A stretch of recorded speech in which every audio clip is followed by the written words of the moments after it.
ஒரு மலைக்கு மேலே ஒரு அழகான மேஜிக்கல் கார்டன் இருந்துச்சு. அந்த கார்டன் வந்து யாருக்கு சொந்தமானதுன்னா, தூரிகா அப்படிங்கிற ஒரு பொண்ணுக்கு சொந்தமானது. அந்த பொண்ணு வந்து டெய்லி போய் அங்கே உள்ள ஃப்ளவர்ஸ்க்கு வந்து தண்ணி ஊற்றுவா. அங்கே உள்ள எல்லா உயிரினங்கள் கூடயும் அன்பாக பழகுவா. அவள் வந்து ஒரு நாள் அங்கே போய் பட்டர்ஃப்ளைஸ் கிட்ட பேசுவா.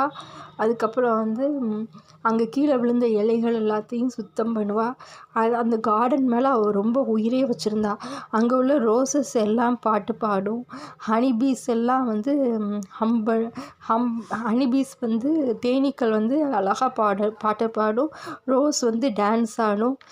அதை வந்து பார்த்து மரங்களெல்லாம் ரசிக்கும். அவளுக்கு வந்து திடீர்னு ஒரு நாள் உடம்பு சரியில்லாமல் படுத்துக்கிட்டா. அப்போ அந்த கார்டனை பார்த்துக்கிறதுக்கு ஆளே இல்லாமல் அதில் உள்ள பூக்கள் எல்லாம் வாடி போய் தண்ணிக்கெல்லாம் இல்லாமல் வறண்டு போயிடுச்சு.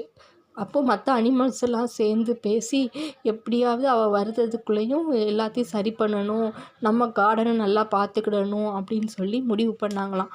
அப்போது அவள் அந்த பேர்ட்ஸ் வந்து என்ன செஞ்சுதான், அவளுக்கு தேவையான செடிகளுக்கு தேவையான தண்ணீர் கொடுத்து வச்சா.